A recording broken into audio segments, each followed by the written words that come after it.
A tornado hits Florida, flipping over cars and destroying properties. Authorities say major roadways are closed for debris clearing and wreckage inspection. More details on this later in the news. Good evening, I am Nina Richie Lago Flores. This is Mata ng Agila International. Now for the headlines. Philippines and United States reaffirm their ironclad alliance. Expert warns Marcos administration over siding with the United States on West Philippine issue. The United States vows to deploy more strategic assets to South Korea. Nurses in England walk out as labor disputes intensify. And Turkey intelligence agency neutralizes ISIS leader in Syria.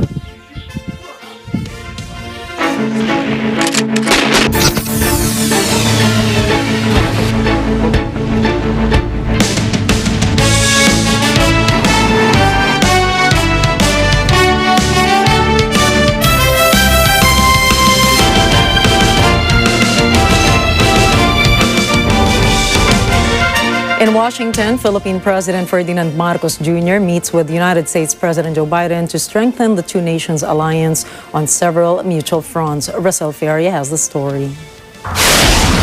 Described as an attempt to restore traditional relationships and to broaden the alliance between the U.S. and the Philippines, Philippine President Ferdinand Bongbong Marcos is here in Washington, D.C. for a series of what the White House calls consequential meetings. President Marcos and his wife Louise were welcomed to the White House by President Biden and First Lady Jill. Marcos is on a 4-day trip following last week's state visit to Washington by South Korean President Yoon Suk-yeol and a White House meeting in January between Biden and Japanese Prime Minister Fumio Kishida. Greeting Marcos in the Oval Office, Biden underlines the ironclad U.S. commitment to defending the country.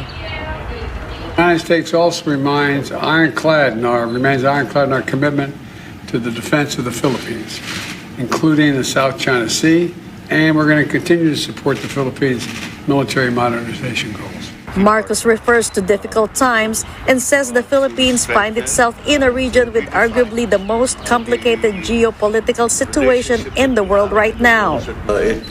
In the difficult times that we are facing ahead of us, we need to find many ways to strengthen our alliances and our partnerships in the face of the new economy that we are facing post-pandemic. Beyond that, there are also the geopolitical issues that have made the region where the Philippines is possibly, arguably, the most complicated geopolitical situation in the world right now. So it is only natural that for the Philippines to look to its sole treaty partner in the world to strengthen and to redefine the relationship that we have and the roles that we play in the face of those rising tensions that we see now around the South China Sea and Asia-Pacific and Indo-Pacific regions.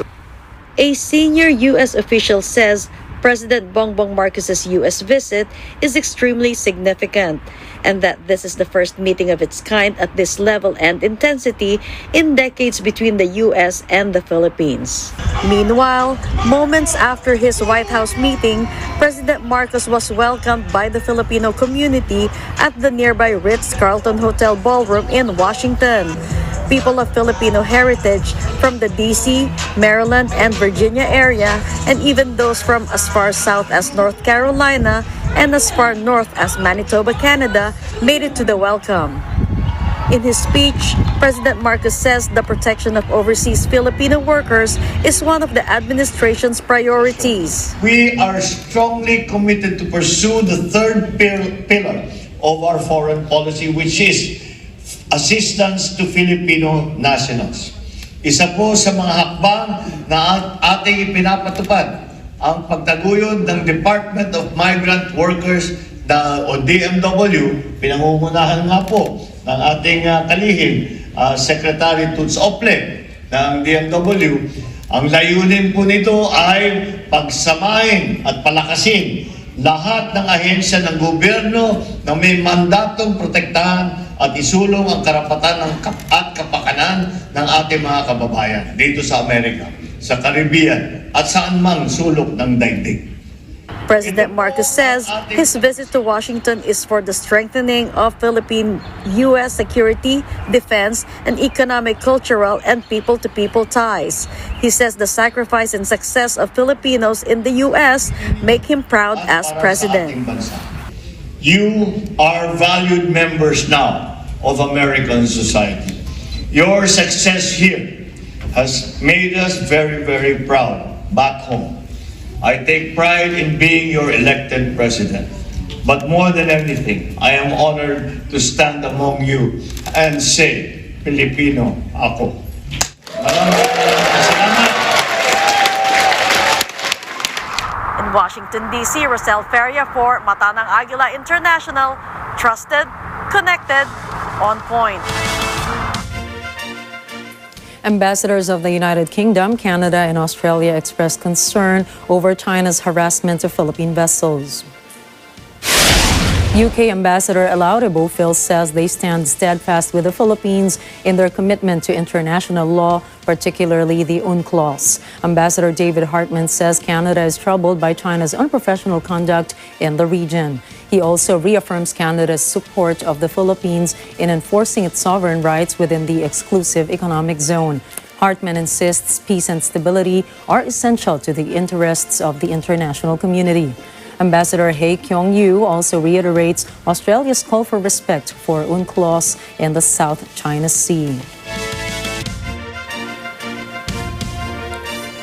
Amid the 5-day visit of President Ferdinand Marcos Jr. to the United States, the White House releases a statement that the 6th Annual Indo-Pacific Business Forum, or IPBF, will be held in Manila next year. The Philippines and the U.S. are set to co-host the event, which is set to strengthen the Philippines' position as a hub for regional supply chains and investments. The IPBF is Washington's annual commercial event where top leaders from the private and public sectors gather to review policy developments, disclose new investments, and venture partnerships. The White House said that U.S. President Joe Biden aims to launch a presidential trade and investment mission to the Philippines to strengthen U.S. firms' investment in the local economy. This includes energy transition, critical mineral sector, and food security.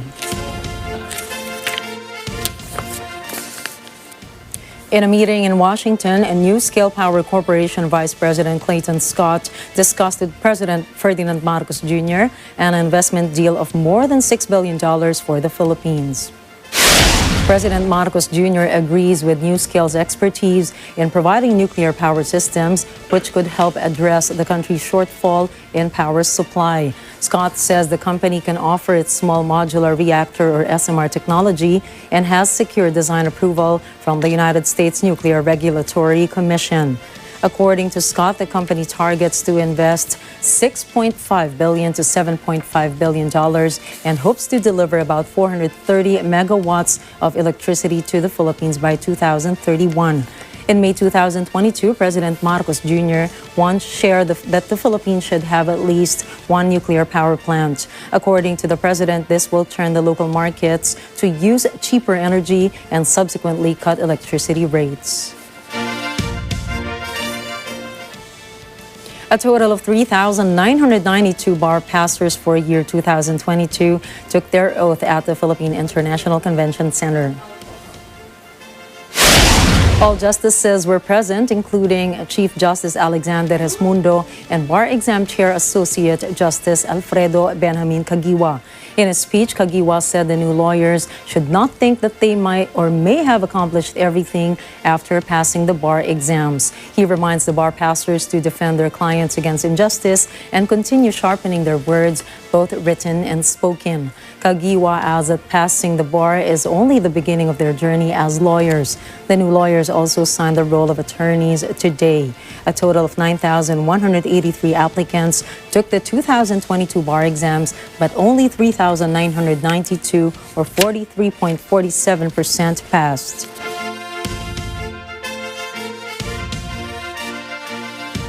The Federation of Associations of Private School Administrators, or FAP or FAPSA, asked for understanding over tuition hike. Madeline Villar Moratillo has the details. The group of private schools asked for understanding on their sudden increase in tuition fees for the next school year. According to the Federation of Associations of Private School and Administrator, or FAPSA President Eliasar Casilag, countless private schools have closed due to bankruptcy during the COVID-19 pandemic. Ako sa palagay ko, talagang medyo pagbigyan muna kami mga private schools, no? Na humingi ng konting dagdag dahil ilang taon, yung pandemic na yan. Talagang naramdaman namin na hindi kami nakapaningil actually. Maraming mga parents ka sa amin na hanggang ngayon, nawala ng trabaho kasi noong mga panahon na kailan nakakabawi, may mga bayarin pa sa amin. At kami naman, hindi rin naman pwedeng tumigil kumbaga sa mga gastusin na dapat ilaan namin sa pangangailangan ng mga bata. Casilag adds that other private schools still have loans to charge their students. He also states that it's also necessary to repair the facilities that were neglected when the schools were closed due to the health crisis. Sa sitwasyon na tuition fee increase, alalahan na rin naman kami. At kami naman, kung sakasakali, kami may alternative lang sa public school. Kung medyo hindi kakayan, pwede naman silang punta ng public. No? But the point is, we welcome them that they're coming to us. No? Pero para naman sa ikakataguyod ng aming programa at ma-maintain, ma-sustain ang aming excellence in education, yung quality, medyo pagbigyan kami sa anggulong ganon. Hindi naman napapakalaki. Under the DepEd and CHED memoranda, the tuition fee increase that can be imposed by private schools will not exceed 15%. Casilag says that no school has yet raised their fees more than 10% because they also understand the plight of parents who have lost their jobs due to the pandemic. Apart from this, he said that the school administrators also ensure that there is a corresponding consultation with the students and parents regarding of the extra charge to the schools. Madeline Villar Moratillo for Mata ng Agila International. Trusted, connected, on point. The Department of Health, or DOH, says the average COVID-19 cases in the Philippines has increased by 42% from April 24 to April 30. DOH also logged 637 new infections per day from that particular period. Data from April 30 shows 1,263 new cases on April 30, which bring the total number of active COVID-19 cases in the country to 4,093,421. Octa Research says positivity rate in the National Capital Region also hit the 17.2% mark. Octa says there is an increasing trend of COVID cases in Batangas, Benguet, Bulacan, Cebu, Isabela, Palawan, and Pampanga. Despite the COVID hikes, President Ferdinand Marcos Jr. says there will be no mandatory face masks at the moment. He prefers to mount another vaccination campaign to protect Filipinos from the spread of COVID virus.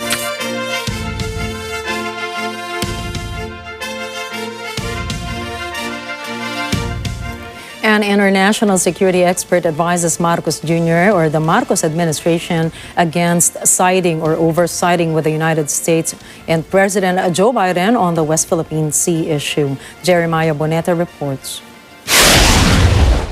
An international security expert advises President Ferdinand Marcos Jr. over-siding with the United States on West Philippine Sea issue. In Net25's TV radio program, Ano sa Palagay Nyo, UP Professor Dr. Romel Banlaoy expresses his concern, saying the government's action may agitate or provoke China. Ang naging responde ng ating pamahalaan ay lumapit tayo sa Estados Unidos at ako ay nababahala sa aking palagay. Nababahala ako sa ganyang klaseng approach dahil sa tuwing kumakaharap tayo sa isang mahirap na sitwasyon with China, ay lumalapit tayo sa Estados Unidos. Para sa akin ay hindi magandang approach yan dahil na-agitate natin yung China, napoprovoke natin ng China kasi parang nagsusumbong tayo sa Estados Unidos. At dahil sa pamamaraan na yan, ay na-heighten natin yung US-China major power competition sa halip na makatulong tayo na kalmahin yung kanilang ongoing competition. Ban Laoy warns the president because China is closely monitoring the United States. He says Beijing may result in retaliatory actions which are detrimental to the Philippines' national interests. Kung sa tingin ng China na ang pagpunta ng ating Pangulo sa Estados Unidos ay makakadihado sa kanyang strategic positions, ay maaaring magkaroon ng retaliatory actions ang China na sa tingin ko ay magiging inimical sa ating national interest. Ban Laoy also observed the Philippine Coast Guard assertiveness during its time patrol mission in the Ayungin Shoal. He points out China changed its strategy and cites Beijing Coast Guard's friendly reminder to the Philippines. He admits Marcos' situation is difficult. He says the president needs to balance the situation, but there is a necessity to conduct dialogues between the Philippines and China's law enforcement agency to avoid armed conflict. Asahan natin na hindi maihinto yan hanggat hindi nagkakaroon na magandang kasunduan ang Pilipinas at ang China para isettle yung kanilang existing differences sa West Philippine Sea at may iron out yung kanilang mga different national positions. So napaka-delikado po ng ganyang klaseng sitwasyon at yan ay nangangailangan ng talagang seryosong pag-uusap yung dalawang bansa. Ban Laoy reminds the Marcos administration to revisit the country's agreement with China. The said bilateral talks included cooperation between the disputed territory in the West Philippine Sea. Jeremiah Bonete for Mata ng Agila International. Trusted, connected, on point. Coming up, Russia retaliates against Ukraine. The United Nations warns of a mass exodus as Sudan truce is violated. And in Illinois, a dust storm causes a vehicular crash, claiming at least 6 lives. Stay tuned for more stories around the globe when we return.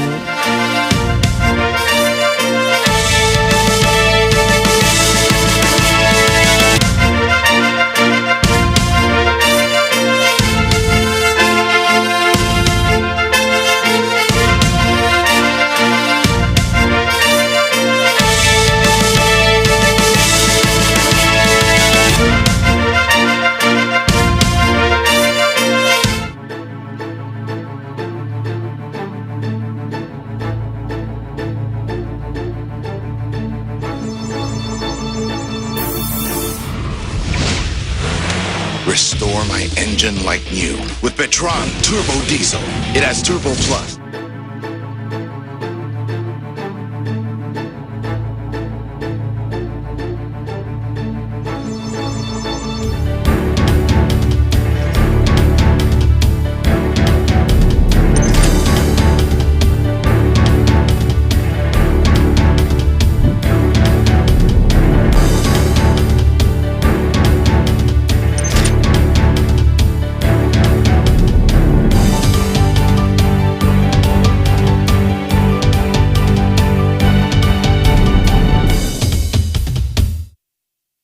Check out na po. Hindi ka pwede mag-check out, sir. Mag-check out nyo ko. Hindi ka pa nag-check-in, mag-check out ka na. Ano ang pangyayaring hindi magandang iyong pinagdaanan? Nagmahal po. Iniwan din po ako. Isang beses ka lang ba niloko? Ilang beses? Isa lang po. Di mo ba alam kung ilang beses ako niloko? Ilan po? 3! Ang ating game ay merong cardboard. Yung ping pong i-golf mo sa isushoot doon sa butas na yon.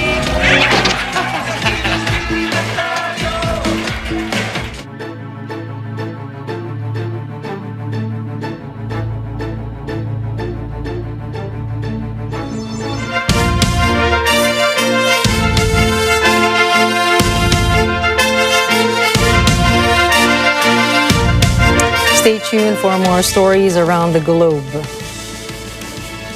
Japanese Prime Minister Fumio Kishida met with Ghanaian President Nana Akufo-Addo. Both leaders vowed to pursue reforms at the UN Security Council.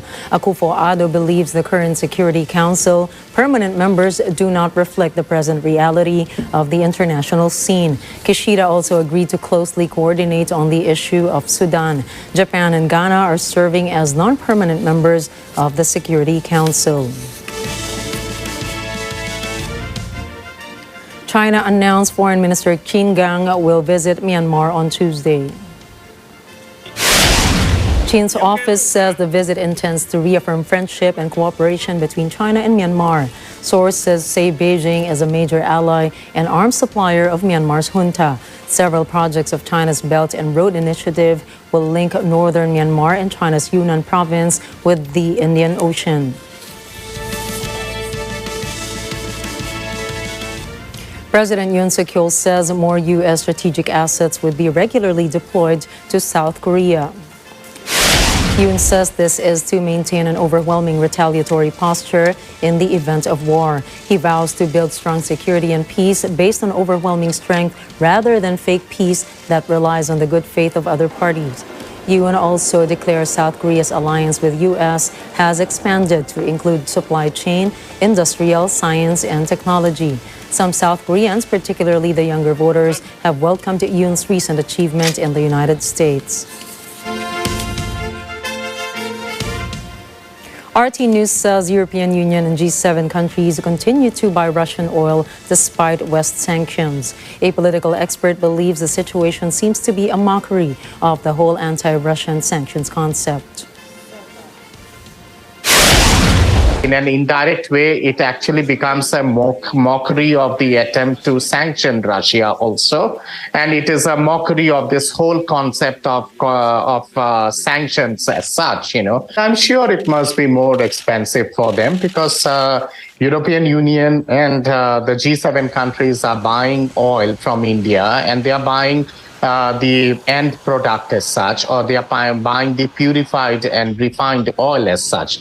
So anyways, refined petroleum and refined petroleum product will obviously be more expensive than crude petroleum and crude product as such, crude petroleum product as such. If they are happy in spending more money for it, then it is their decision and we respect that decision. Russia launched a large salvo of missiles at Ukraine in recent days, early Monday. Air raid sirens began blaring across the capital at about 3:45 a.m. Eastern Standard Time, followed by the sounds of explosions as missiles were intercepted by Ukrainian defense systems. The attack damaged buildings and ended up killing 2 people and wounding 40 others in the eastern city of Pavlohrad, but failed to hit Kyiv. A Russian-installed official in the Zaporizhia region, Vladimir Rogov, said the attack hit ammunition and fuel depots in Pavlohrad, which he said would impede Ukraine's planned counteroffensive. Russia's missile salvo could be considered as a retaliation to Ukraine's most recent drone attack, where 2 Ukrainian drones hit a Russian oil depot in Crimea. Ukraine does not acknowledge responsibility for such attacks.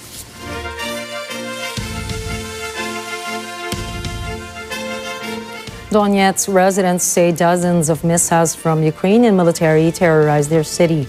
They claim Kyiv is targeting residential buildings and civilian facilities. Сейчас в центр Донецка прилетел снаряд. Хаммерс, наверное, или как его там. 2 снаряда, один тут, а второй возле двора. Подбиты машины, разрушен полностью дом. Даже 2 дома. Огромная воронка. Просто-напросто. Так фашисты обстреливают мирных жителей в центре Донецка.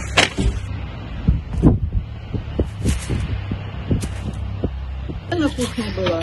Тут бах-трах. Вот такое что-то засверкало, и звук, естественно, и посыпалось все. Я в доме одна была. Соседа вон откапывали, потому что была дверь у него вот у этого. Вот так занесена этим землей.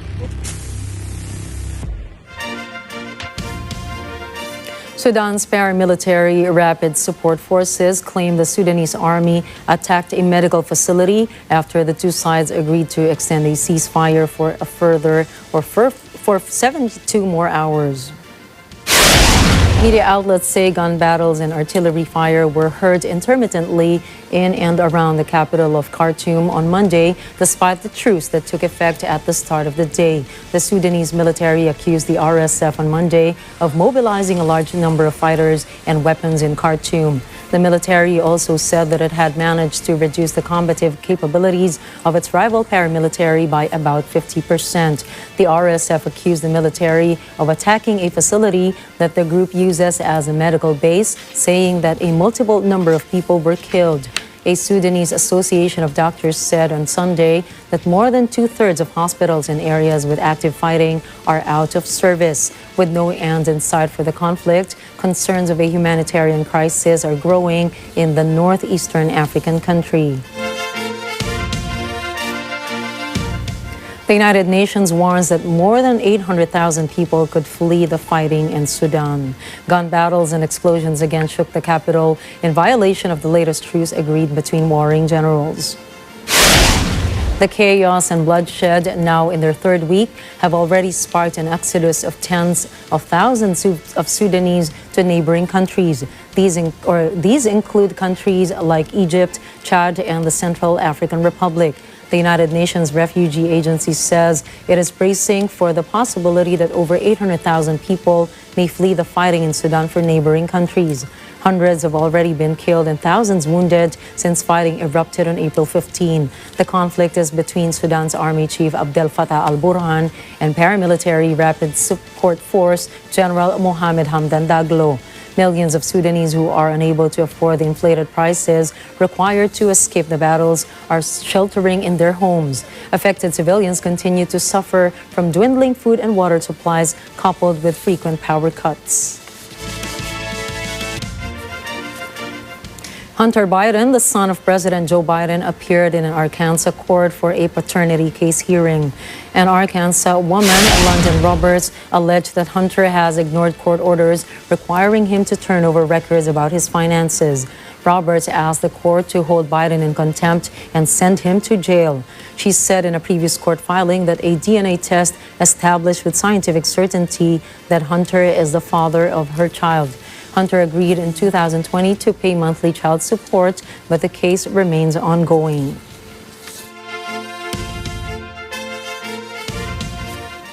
Former United States President Donald Trump traveled to Scotland on Monday to open a new golf course at his resort near Aberdeen.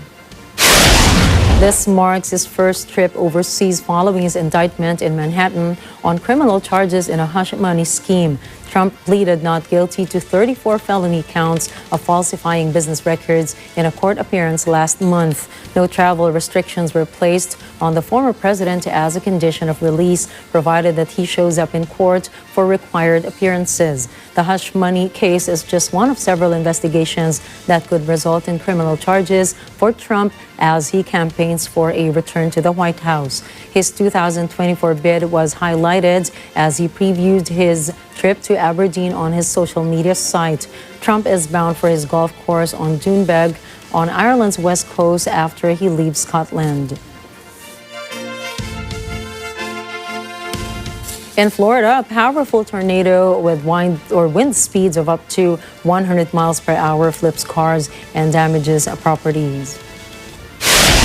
The National Weather Service in Miami says the tornado hit Palm Beach Garden, heading northeast towards the coast. Authorities report the damage forced them to close major roadways as workers clear debris and inspect the wreckage. The National Weather Service placed Central Florida under a tornado watch after thunderstorms were cutting across the state.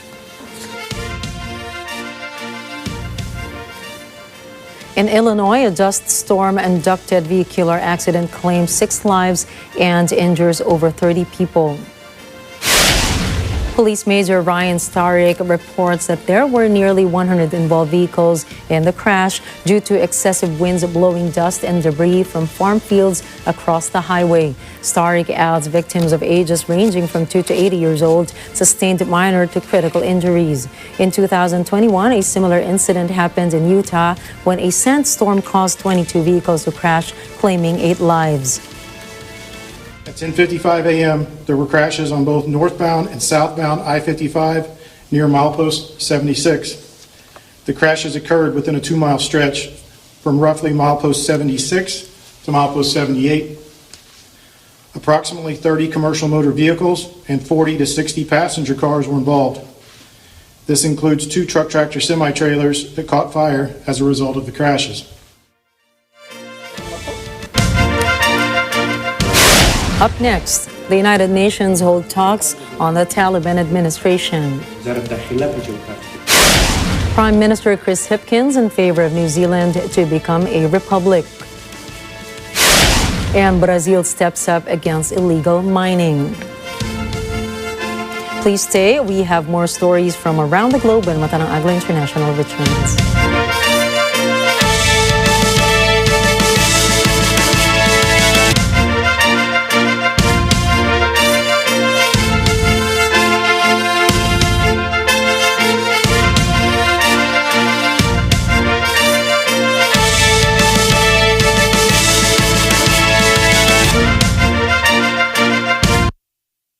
This portion is brought to you by Robic Builders, Quezon City Motor Vehicle Inspection Center.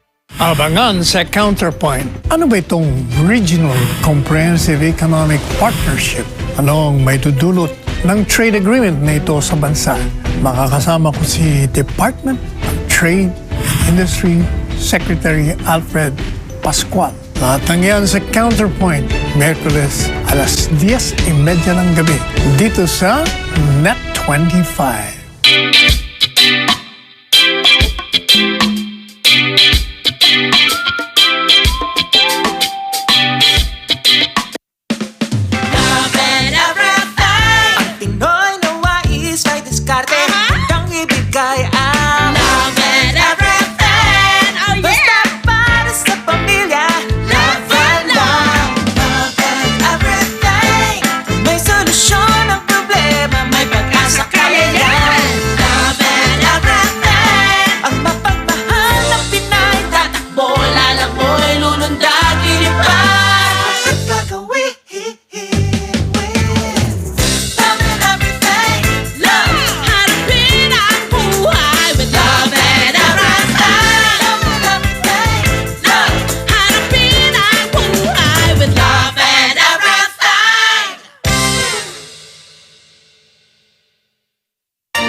Royal sources say King Charles will wear clothing previously worn by his predecessors for his coronation this weekend.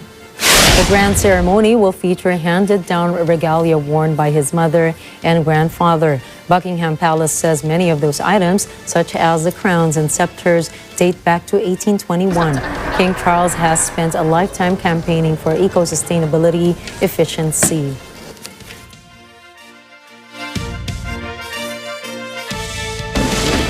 Synthetic opioids, namely fentanyl, have now claimed more American lives than those that died in the Vietnam, Iraq, and Afghanistan wars combined. These progressions have now brought forth an argument among some political circles that the cartel should be branded as terrorist organizations.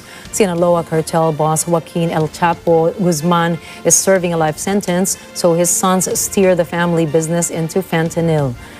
Although Guzman's trial revolved around cocaine shipments, the case against his sons exposes the inner workings of a cartel undergoing a generational shift. They began by establishing a network of labs churning out massive quantities of the cheap but deadly drug that they smuggled into the U.S. Mexico's government has stumbled through the mixed messaging of its security forces by playing up their decommissioning contraband labs, even while their president Andres Manuel Lopez Obrador has asserted that fentanyl is not being produced in Mexico. The president accused the U.S. government of spying and interference, suggesting that the case had been built on information gathered by U.S. agents in Mexico. Nurses in England have walked out again to protest over wages and working conditions set by the government. Local reports say some critical medical services were hit for the first time. But from United Kingdom, Hilary Mendoza tells us more.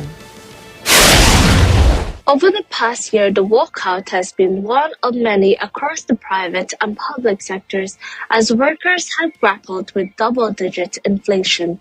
The 20-hour strike, which started at 8 p.m. on Sunday, comes after members of the Royal College of Nursing earlier this month voted to reject a 5% government pay increase offer. All hospitals have been guaranteed a minimum level of coverage for intensive care and trauma. But the latest strike is the first time Areas such as intensive care, chemotherapy, and dialysis have been hit, although some exemptions have been agreed upon.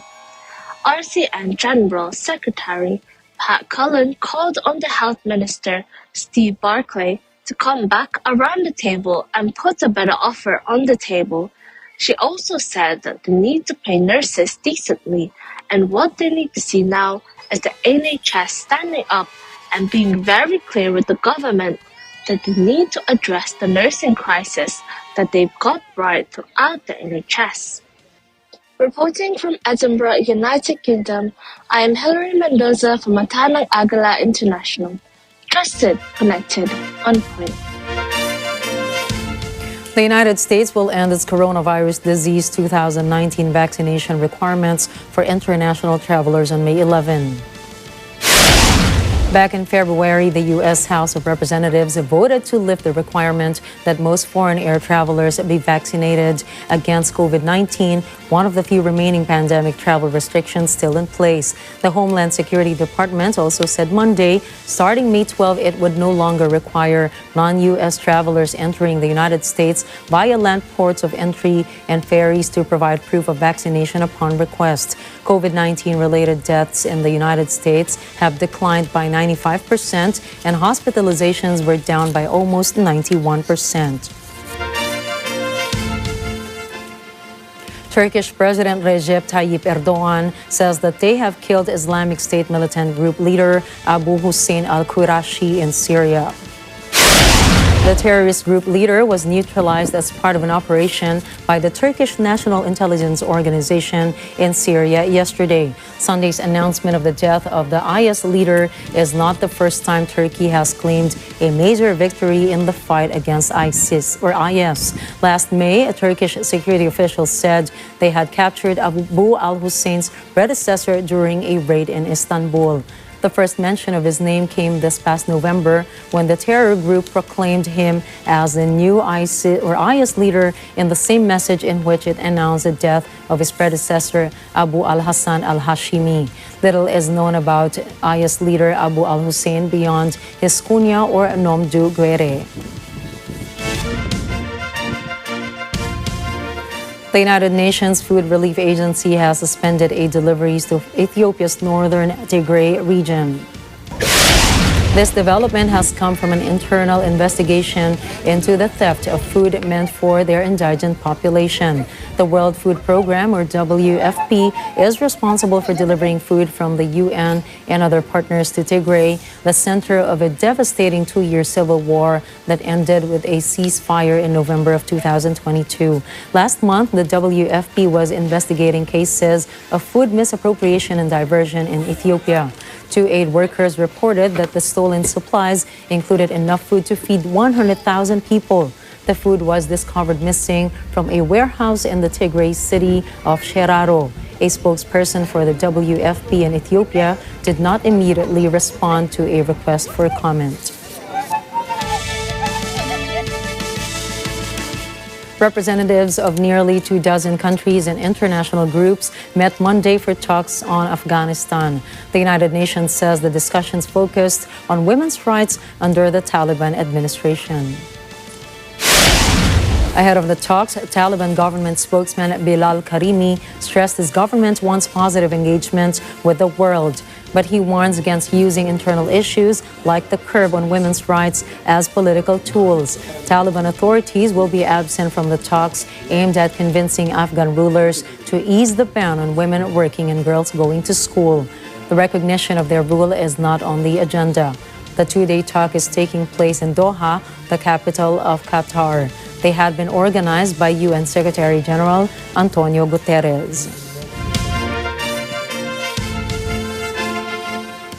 New Zealand Prime Minister Chris Hipkins personally favors his country becoming a republic.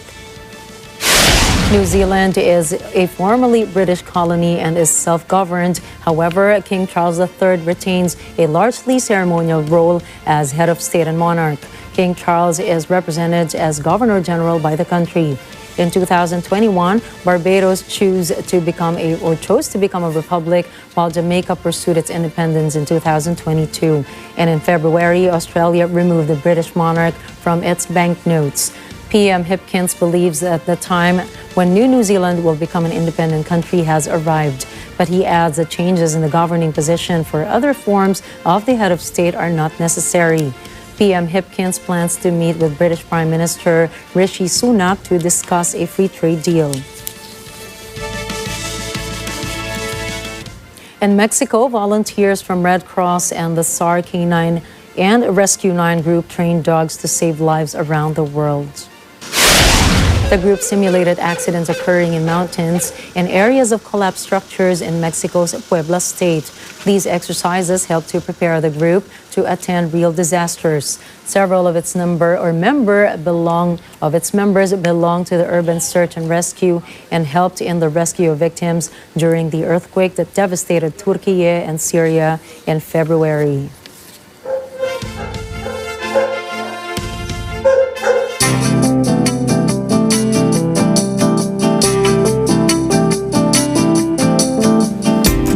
Italy's largest lake, known as Lake Garda, has reached its lowest water level since 1953. Its water level now stands at a mere 53.1 centimeters. Residents raised concerns about the upcoming summer season.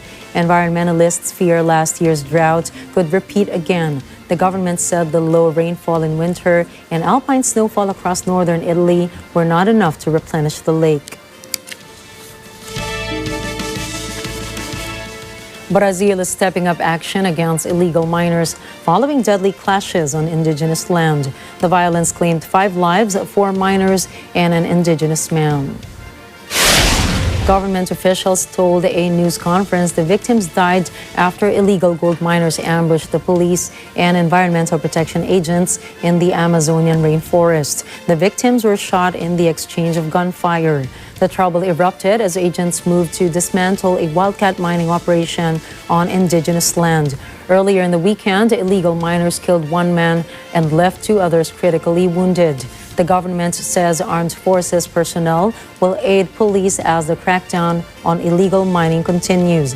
Indigenous leaders say some 20,000 clandestine miners have invaded their territory. They accuse them of sexually abusing their women and contaminating rivers with the mercury they use to separate gold from sediment.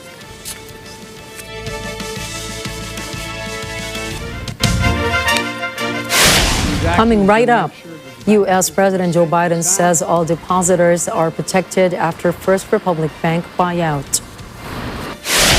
SpaceX launches Falcon Heavy rocket into space.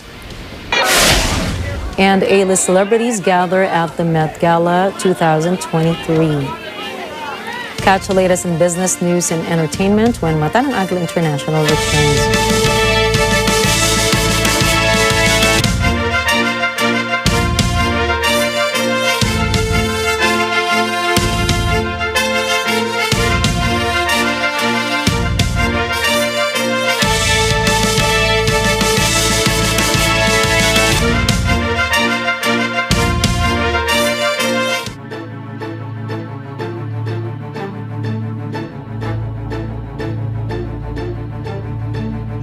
Sigurado kontrol natin si Jangmi. May hangganan ng pagtitiis. Jang Doyon, wawasakin kita bago mo pa ako mawasak ng tuluyan. At mapanganib ang mga desperado. Ang inosente nga ba ang may ipit dahil sa kasalanan ng iba? Mysterious Personal Shopper, Monday to Friday, dito sa Net25.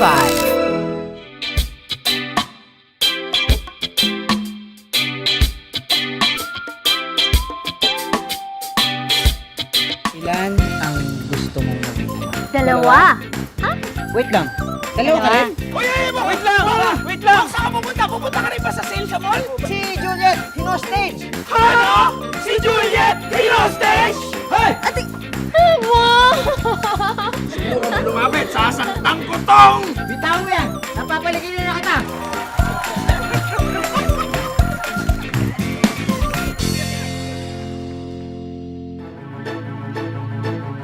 kalamidad, sakuna at trahedya. Maraming grupo at individual na lumalabas para tumulong sa kapwa. Kaya kung kayo po ay may kilala, nakakaiba at natatangi ang ginagawang pagresponde sa lipunan, mag-text sa 0915-415-1035 o mag-email sa responde@net25.com. Pwede rin kayo magpadala na mensahe sa ating pong Facebook page at Net25 TV. Panahon na para kilalanin natin ang ating mga certified e-responder. Sabado, alas 6 hanggang alas 7 ng gabi. Dito lamang sa Net25.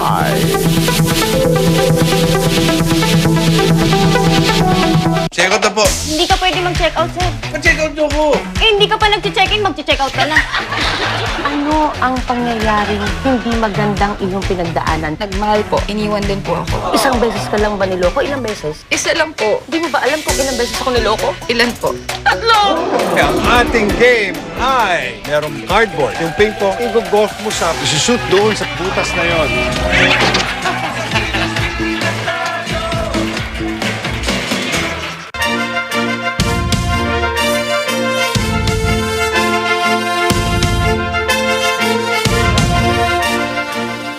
Welcome back to Mata ng Agila International.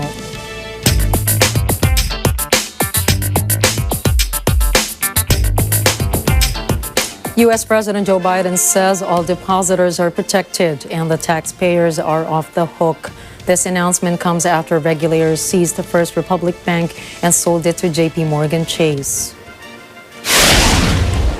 I'm pleased to say that the regulators have taken action to facilitate the sale of First Republic Bank and ensure that all depositors are protected and the taxpayers are not on the hook.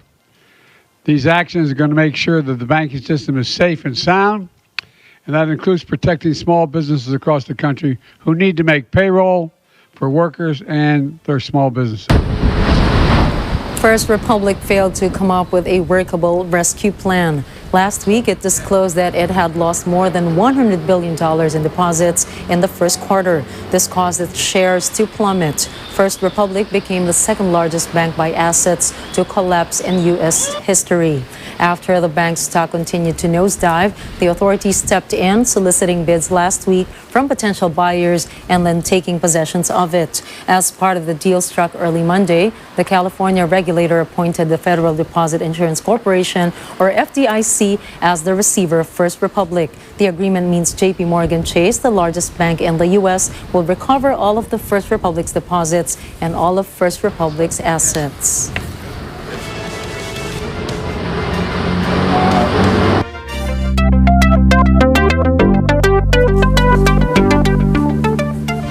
SpaceX has successfully launched its Falcon Heavy rocket from the Kennedy Space Center in Cape Canaveral, Florida. SpaceX says the rocket's mission is to deliver 3 satellites into orbit. This includes the Viasat 3 Americas and Arcturus satellites, which provide broadband communication services. Sources say the deployment will take less than 3 weeks to drift to its final orbital location.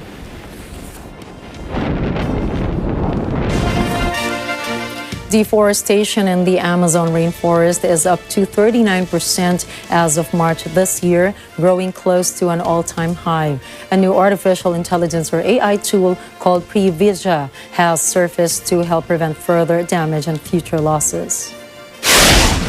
Developed by the nonprofit Amazon in partnership with tech giant Microsoft and the Vail Fund, Prevision was designed to combat deforestation and help preserve forests. The tool uses Microsoft's Azure cloud software to look at satellite images from the Amazon forests to spot areas that are vulnerable to deforestation and to aid in preventive actions. Prevision provides forecasts, generating data on areas within the Amazon that are at a high risk of deforestation activities or illegal logging. The AI tool bases its forecast on several data, including topography, illegal roads in the forest, and socio-economic data.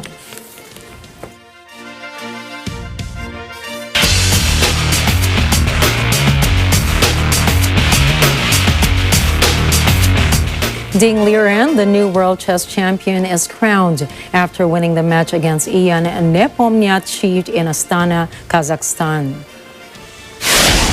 Capitalizing on his opponent's mistakes, the 31-year-old wins the rapid chess playoff by 2.5 points to 1.5. The 31-year-old served as a replacement for Russian Sergei Karajakin, who was banned by the International Chess Federation.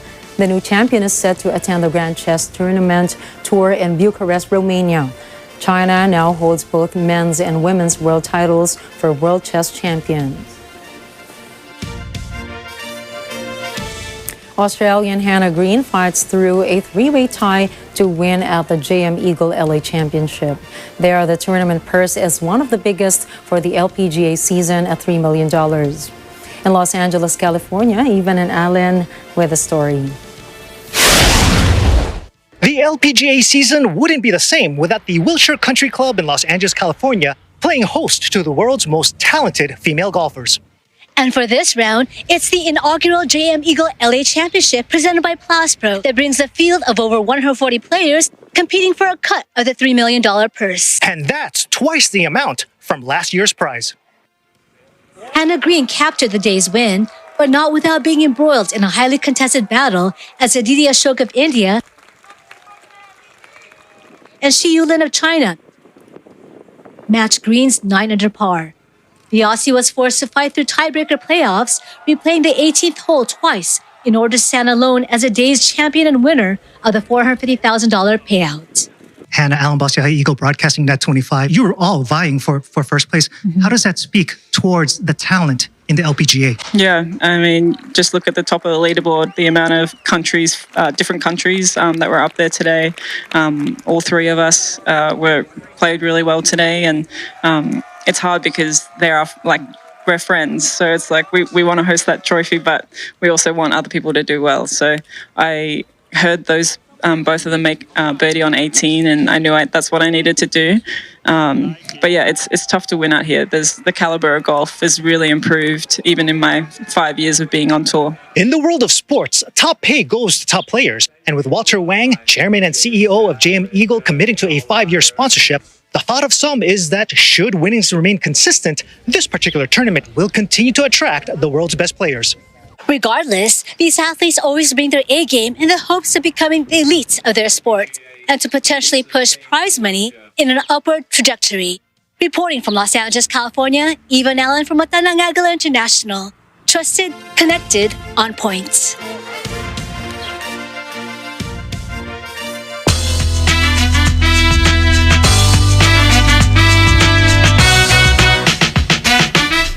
Television and movie production in Hollywood could come to a halt as scriptwriters are poised to walk off the job.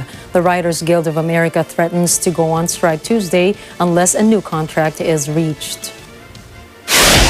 Writers want changes to pay and workplace practices. They say it is harder to make a living writing for streaming services than it was in the traditional TV business model. That's because programs produced for streaming have fewer episodes and writers seldom get royalties for their work. If they trade their pens in for picket signs, live television will feel the first effects. A lengthy strike could delay the production of next fall's television season.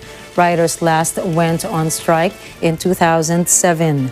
It's estimated that the 100-day walkout cost California's economy $2 billion.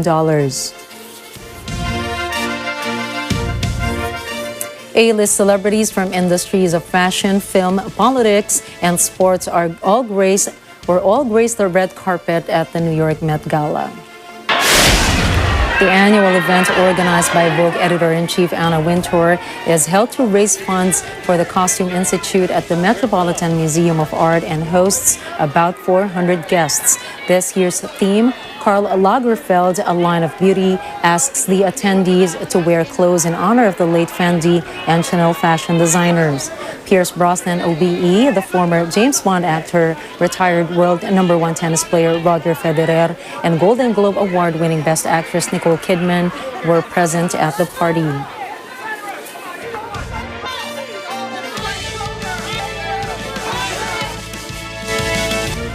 And for your Tuesday motivation, here's a quote from American psychiatrist and author of The Road Less Traveled, M. Scott Peck.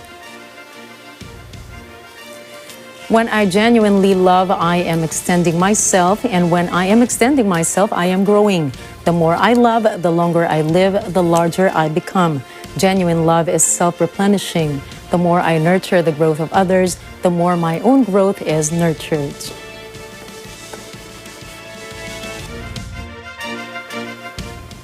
So never, ever fail to love. Just imagine the butterfly effect of that. And that is a wrap for tonight's broadcast. Catch the latest updates on our social media channels. I am Nina Rich Yelago Flores. This is Mata ng Agila International. Trusted, connected, on point.